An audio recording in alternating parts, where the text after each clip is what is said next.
میرا عنوان حضرت صابر پاک رضی اللہ تعالیٰ عنہ کی حیات و خدمات ہے۔ آپ کا نام علی احمد ہے اور آپ کا لقب علاء الدین ہے اور آپ کا خطاب صابر ہے۔ آپ کے والد کا نام عبداللہ اور ایک قول کے مطابق ابراہیم ہے۔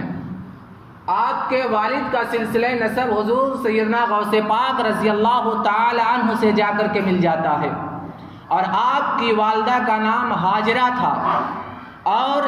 ان کا سلسلہ نسب پاک حضرت عمر فاروق رضی اللہ تعالی عنہ سے جا کر کے مل جاتا ہے۔ یعنی باپ کے اعتبار سے باپ کی جانب سے آپ کا سلسلہ نسب غوث پاک سے ملتا ہے، اور ماں کی جانب سے جو سلسلہ نسب آپ کا ملتا ہے عمر فاروق رضی اللہ تعالیٰ عنہ خلیفہ ثانی سے جا کے مل جاتا ہے، اور اسی وجہ سے آپ کی زندگی میں جلال فاروقی ہی نظر آتا ہے، اور حضرت فاروق اعظم رضی اللہ تعالیٰ عنہ کا جلال معلوم ہوتا ہے۔ اور عزیزان ملت اسلامیہ، حضور صابر پاک رحمت اللہ تعالی علیہ 19 ربیع الاول 592 ہجری میں ہرات جو افغانستان میں پڑتا ہے، آپ کی وہیں پیدائش ہوتی ہے۔ آپ کی ولادت، آپ کا جائے پیدائش یہ ہرات یعنی افغانستان کی سرزمین ہے، اور جب آپ پیدا ہوئے تو آپ نے سب سے پہلا جو جملہ اپنی زبان سے نکالا تھا وہ جملہ یہ تھا، لا موجود الا اللہ، لا موجود الا اللہ۔ یہ پہلا جملہ تھا حضرت صابر پاک رضی اللہ تعالی عنہ کا اپنی زبان سے۔ اور آپ کی پیدائش کے بعد ایک بزرگ آپ کے والد سے ملاقات کے لیے آتے ہیں، اور جب آتے ہیں تو آپ نے حضرت صابر پاک رضی اللہ تعالی عنہ کو دیکھنے کے بعد آپ کہتے ہیں کہ یہ جو بچہ ہے یہ بچہ علاء الدین کے نام سے جانا جائے گا، اور آپ کا نام علی احمد ہے۔ حضرت علی رضی اللہ تعالی عنہ نے بشارت دی کہ اس کا نام علی رکھو، تو آپ کا نام علی رکھا گیا۔ حضور صلی اللہ تعالی علیہ وسلم کی بشارت ملی کہ اس کا نام احمد رکھو، اس وجہ سے ان کا نام احمد رکھا گیا، اور دونوں ناموں کے ساتھ ملا کر کے آپ کو علی احمد کے نام سے موسوم کیا گیا، اور آپ کا جو خطاب ملا علاء الدین کا ملا، اور آپ کو جو لقب ملا وہ آپ کو صابر پاک کا لقب ملا۔ 5 سال کی عمر ہے، آپ کے والد کا انتقال ہو جاتا ہے، اور جب والد کا انتقال ہو جاتا ہے تو آپ کی والدہ آپ کو لے کر کے آپ کے ماموں جان کے پاس آتی ہیں۔ معلوم ہے آپ کے ماموں جان کون تھے؟ حضرت بابا فرید الدین گنج شکر رحمت اللہ تعالی علیہ، یہ حضرت علاء الدین علی احمد صابر پاک رحمت اللہ تعالی علیہ کے ماموں ہیں۔ اور جب والدہ ان کے پاس لے کر کے آتی ہیں تو لانے کے بعد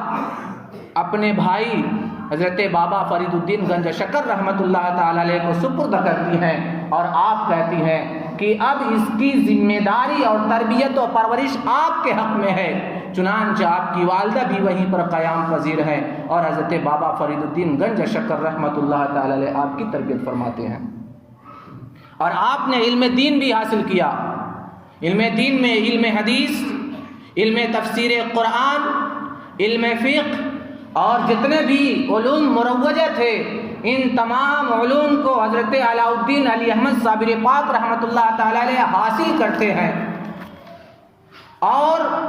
جتنا 10 سال میں ایک طالب علم سیکھتا ہے حضرت علاء الدین علی احمد صابر پاک رحمت اللہ تعالی علیہ اسے 3 سال میں ہی حاصل کر لیتے ہیں، اور 6 سال کی عمر پاک آپ کی ہے، اور آپ نمازوں کے پابند ہو چکے ہیں۔ آپ تہجد کی نماز ادا کرتے ہیں، اور جب تہجد کی نماز کے لیے آپ بیدار ہوتے ہیں تو آپ جہاں عبادت کرتے تھے اس عبادت گاہ سے ذکر و اذکار کی صدا اور آوازیں بلند ہوا کرتی تھی، ذکر و اذکار کی آوازیں سنائی دیا کرتی تھی۔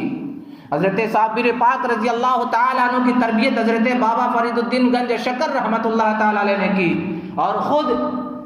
بطور تشکر حضرت بابا فرید الدین گنج شکر رحمت اللہ تعالی علیہ فرماتے ہیں کہ میرا جو علم تھا سینے کا جو علم ہے یہ نظام الدین اولیاء محبوب الہی نے حاصل کر لیا، اور میرے جو دل کا علم تھا یہ علاؤالدین علی احمد صابر پاک نے حاصل کر لیا۔ اور جب حضرت بابا نظام الدین اور جب حضرت بابا فرید الدین گنج شکر رحمت اللہ تعالی علیہ نے اپنے اس ہونہار بھانجے کو دیکھا اور آپ نے جان لیا کہ اب اسے خلافت بھی دینی چاہیے، اب اسے اجازت بھی دینی چاہیے اور کسی علاقے کی اسے ولایت بھی دینی چاہیے، تو حضرت بابا فرید الدین گنج شکر رحمت اللہ تعالی علیہ نے علماء اور مشائخ کی موجودگی میں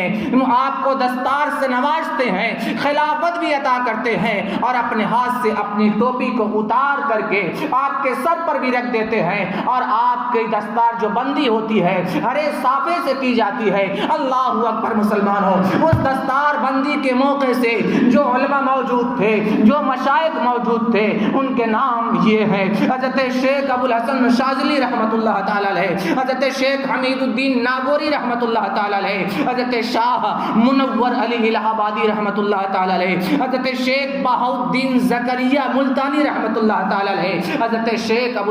القاسم گردانی رحمت اللہ تعالی علیہ۔ یہ وہ عظیم شخصیات ہیں جو اپنے زمانے کے مشائخ بھی مانے گئے ہیں، جو اپنے زمانے کے عظیم اولیاء اللہ میں شمار ہوتے ہیں، جن کا مقام، جن کا مرتبہ بہت ہی بلند و بالا ہے۔ ان کی موجودگی میں حضرت بابا فرید الدین گنج شکر رحمت اللہ تعالی علیہ نے حضرت صابر پاک کے سر مبارک پر اپنی ٹوپی کو رکھا اور ہرے امامہ کے ذریعے آپ کی دستار بندی بھی فرمائی، اور جب خلافت و اجازت سے نواز دیے گئے تو حضرت صابر پاک رضی اللہ تعالیٰ عنہ کو کلیت کی سرزمین کی ولایت عطا کی جاتی ہے۔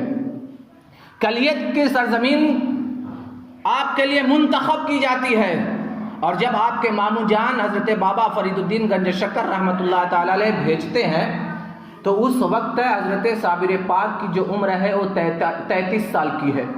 33 سال کی عمر میں وہ کلیئر آتے ہیں، اور کلیئر تھا اس وقت کیسا یہ بھی آپ سن لیجئے۔ کلیئر اس وقت بہت آباد تھا، اس کی عمارتیں بڑی عمدہ تھیں، محلات تھے، عمرہ تھے، مالدار تھے، خوشنما علاقہ تھا۔ جتنا خوشنما علاقہ تھا اتنا ہی وہاں کے لوگوں کے دل کالے تھے، وہاں کا باطن سیاہ تھا، وہاں کے لوگوں کا باطن میلا تھا۔ حضرت صابر پاک رضی اللہ تعالیٰ عنہ 33 سال کی عمر میں کلیئر پہنچتے ہیں، اور جب کلیئر پہنچتے ہیں تو کلیئر کا ماحول یہ ہے کہ جمعہ کے دن عمرا اور حاکم اپنے ہاتھیوں پر سوار ہو کر کے آتے تھے، اور وہ اگلی صف میں بیٹھا کرتے تھے۔ اگر کوئی محتاج یا مسکین اگلی صف میں بیٹھ جاتا تھا تو اسے ڈرا اور دھمکا کر کے اٹھا دیا جاتا تھا، انہیں اپنا غلام سمجھتے تھے اور ان کی کوئی قدر اور ویلو نہیں تھی۔ عزیزان ملت اسلامیہ، حضرت صابر پاک رضی اللہ تعالیٰ عنہ کلیئر کی سرزمین پر نو وارد ہیں، اور آپ پہلے جمعہ کو جب آپ پہنچتے ہیں جامع مسجد میں، جمعہ کا دن ہے، پہلی صف میں آپ بیٹھ جاتے ہیں، آپ کو پہلی صف سے اٹھا دیا جاتا ہے، اور اس کے بعد جب دوسرا جمعہ آتا ہے، دوسرے جمعہ کو بھی حضرت صابر پاک رضی اللہ تعالیٰ عنہ کو اگلی صف سے اٹھا دیا جاتا ہے۔ تیسرا جمعہ بھی آتا ہے، تیسرے جمعہ کو بھی آپ کو پہلی صف سے اٹھا دیا جاتا ہے، اور اس کے بعد جب یہ 3 مسلسل جمعہ تک آپ کے ساتھ یہ بدسلوکیاں کی گئی کہ آپ پہلی صف میں موجود ہیں، لیکن عمرا اور وہاں کے جو حکام تھے وہ اپنے روب کی وجہ سے، اپنے تکبرانہ خصلت کی بنیاد پر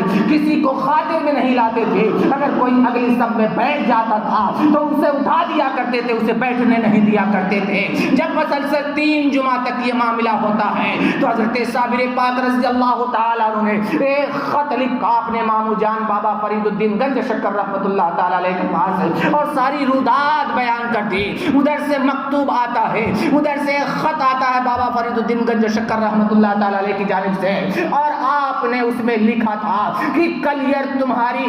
بکری ہے، چاہے اس کا تم دودھ پیو، چاہے تم اس کا گوشت کھاؤ۔ اس طریقے سے جب مکتوب لکھا آتا ہے، اگلا جمعہ جب چوتھا جمعہ آتا ہے، حضرت علاؤالدین علی احمد صابر پاک رحمت اللہ تعالی علیہ جامع مسجد پہنچتے ہیں، پہلی صف میں اول وقت میں جا کر کے بیٹھ جاتے ہیں، لیکن عمرا اور حکام اسی طریقے سے جو سلسلہ وار وہ کام کرتے چلے آ رہے ہیں، اسی طریقے سے آپ کو پھر پہلی صف سے اٹھا دیا جاتا ہے۔ اور اس کے بعد جب آپ باہر آتے ہیں، باہر آنے کے بعد حضرت علی احمد علاؤالدین علی احمد صابر پاک رحمت اللہ تعالی تعالیٰ علیہ نے مسجد کو مخاطب کرتے ہوئے کہا، اے مسجد، امام نے تو اپنا کام کر دیا کہ وہ سجدے میں چلا گیا، تو کیوں قیام کی حالت میں ہے؟ تو بھی سجدہ کر لے۔ چنانچہ تاریخ یہ شاہد ہے، سیرت یہ بتاتی ہے کہ فوراً جو مسجد تھی وہ منہدم ہو جاتی ہے، گر جاتی ہے، اور اس کے اندر جتنے بھی لوگ عمرہ تھے، جتنے بھی حکام تھے، جو متکبرانہ چال کی وجہ سے، جو اپنی بری خصلت کی وجہ سے ہلاک و برباد کر دیے جاتے ہیں۔ اللہ اکبر مسلمانوں، اس سے سمجھ میں آیا کہ جو اولیاء اللہ کی گستاخیاں کرے گا وہ ہلاک و برباد کر دیا جائے گا۔ جو اولیاء اللہ کی گستاخیاں کرے گا وہ ہلاک و برباد کر دیا جائے گا، صفائی ہستی سے ہی مٹا دیا جائے گا۔ اور حضرت صابر پاک رضی اللہ تعالی عنہ پھر کلیہ شریف میں ہے، اور آپ رشد و ہدایت تبلیغ کا کام انجام دیتے ہیں۔ اور آپ کی سیرت کیا ہے؟ آپ کی سیرت یہ ہے کہ آپ کرتا پہنا کرتے تھے، امامہ باندھا کرتے تھے، اور آپ لنگی یعنی تہبند پہنا کرتے تھے، کم بولتے تھے اور کم کھاتے تھے، کم سوتے تھے۔ زیادہ تر آپ کا جو وقت ہوتا تھا تنہائی میں اللہ کی عبادت میں گزرا کرتا تھا۔ حضرت صابر پاک رضی اللہ تعالی عنہ مہمان نوازی بھی کیا کرتے تھے، اور آپ کی جو غذا تھی، تاریخ دانوں نے، سیرت نگاروں نے، آپ کے حیات میں تذکرہ نگاروں نے لکھا ہے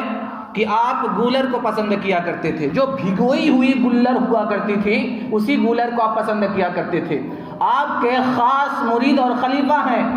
جن کا نام شمس الدین ترک پانی پتی رحمۃ اللہ تعالی علیہ ہے۔ یہ شمس الدین ترک پانی پتی رحمۃ اللہ تعالی علیہ 20 سال تک حضرت علاء الدین علی احمد صابر پاک رضی اللہ تعالیٰ عنہ کی خدمت میں رہتے ہیں، اور رہنے کے بعد آپ کا یہ معمول تھا کہ جنگل چلے جایا کرتے تھے، اور جب جنگل چلے جاتے تھے وہاں سے گولر لاتے اور اسے پانی میں بھگو دیا کرتے تھے، اور حضرت صابر پاک رضی اللہ تعالیٰ عنہ کی بارگاہ میں پیش کر دیا کرتے تھے۔ اور جب آپ کا یہی معمول تھا، آپ کی یہی غذا تھی، لیکن جب کوئی مہمان آتا تھا اور دلی سے وہ مہمان آتا تھا تو حضرت صابر پاک رضی اللہ تعالیٰ عنہ کہا کرتے تھے کہ اگر کوئی دلی سے مہمان آئے تو اس کے کھانے میں نمک بھی ملا دیا کرو، اس کے گولر میں نمک بھی ملا دیا کرو۔ چنانچہ حضرت نظام الدین اولیاء محبوب الہی دہلی رحمت اللہ تعالی علیہ کا زمانہ حضرت صابر پاک رضی اللہ تعالیٰ عنہ کا ہی زمانہ ہے، یعنی یہ دونوں بزرگان دین ہم زمانہ ہے، ہم عصر ہے۔ اللہ اکبر مسلمانوں، جب نظام الدین اولیاء محبوب الہی رحمت اللہ تعالی علیہ کی بارگاہ سے کلیہ کی سرزمین پر حضرت امیر خسرو تشریف لاتے ہیں تو حضرت محبوب حضرت علاء الدین صابر علی احمد کلیری رحمت اللہ تعالی علیہ فرماتے ہیں کہ اے شمس الدین، تم گولر میں نمک ملا دینا، کہیں ایسا نہ ہو کہ دہلی سے آنے والا مہمان، نظام الدین اولیاء کی بارگاہ سے آنے والا مہمان جا کر کے یہ دہلی میں کہہ دے کہ وہاں پر کلیہ کی سرزمین پر مہمان نوازی نہیں کی گئی اور وہاں پر مہمان نوازی نہیں کی جاتی، اس لیے جب تم انہیں کھانا پیش کرو تو تم کھانے میں نمک بھی ملا دیا کرو۔ چنانچہ حضرت امیر خسرو کو جو کھانا پیش کیا گیا اس میں نمک کے ساتھ اس کو پیش کیا گیا، اور جب حضرت امیر خسرو حضرت صابر علاء الدین علی احمد کلیری رحمت اللہ تعالی علیہ کی بارگاہ سے واپس دہلی کی سرزمین پر جاتے ہیں تو آپ نے کچھ گولر بھی لے لی، تبرکن لے لی، اور لینے کے بعد حضرت محبوب الہی نظام الدین اولیاء رحمت اللہ تعالی علیہ کی بارگاہ میں پہنچتے ہیں، اور پہنچنے کے بعد جب انہیں پیش کرتے ہیں، ان کی خدمت میں دیتے ہیں تو آپ نے اسے قبول کیا۔ قبول کرنے کے بعد اسے آنکھوں سے لگایا، اور لگانے کے بعد آپ نے بہت ہی ذوق و شوق سے اسے تناول فرمایا۔ حضرت نظام الدین اولیاء، حضرت محبوب الہی نظام الدین اولیاء، حضرت صابر علی کلیری رحمت اللہ تعالی علیہ، ان دونوں میں بڑی محبت تھی، آپس میں بڑا احترام تھا اور بہت محبتیں کیا کرتے تھے۔ عزیزان ملت اسلامیہ، حضرت صابر پاک رضی اللہ تعالیٰ عنہ نہایت ہی صابر و شاکر تھے، اور آپ کا ایک خطاب صابر بھی ہے۔ آپ کے خلفاء تو بے شمار ہوئے ہیں، آپ کے مریدین بے شمار ہوئے ہیں، آپ کے خلفاء میں ایک خلیفہ بہت زیادہ مشہور ہوئے ہیں، اور وہی حضرت شمس الدین ترک پانی پتی رحمت اللہ تعالی علیہ ہیں، جن کا مزار آج بھی پانی پت میں موجود ہے، اور لوگ وہاں پر جا کر کے حاضری دیتے ہیں اور فیض یاب ہوتے ہیں۔ یہ حضرت شمس الدین ترک پانی پتی رحمت اللہ تعالی علیہ علاء الدین علی احمد صابر پاک رضی اللہ تعالیٰ عنہ کے یہ خاص مرید اور ان کے خلفاء میں سے ہے. اور اللہ اکبر مسلمان ہو, حضرت صابر پاک رضی اللہ تعالیٰ عنہ کا جو وصال ہوتا ہے یہ 13 ربیع الاول میں کلیر کی سرزمین پر ہوتا ہے. اور یہ کلیر کی سرزمین پر آج بھی آپ کا مزار مبارک موجود ہے اور خلق کثیر آپ کی بارگاہ سے فیض یاب ہوتی ہے. آپ کا جو عرس آنے والا ہے یہی 13 ربیع الاول کو آپ کا عرس منایا جائے گا. اسی مناسبت سے آج ہم نے جمعہ میں آپ کے سامنے حضرت علاء الدین علی احمد صابر پاک رضی اللہ تعالیٰ عنہ کی بارگاہ میں خراج عقیدت پیش کیا ہے. اللہ کی بارگاہ میں دعا ہے کہ ہمیں اپنے بزرگان دین کے اسلاف, ہمیں اپنے بزرگان دین کے طریقے پر چلنے کی توفیق عطا فرمائے, ان کی سیرت کو اپنانے کی توفیق عطا فرمائے. استغفر اللہ وما علینا الا البلاغ. السلام علیکم ورحمۃ اللہ.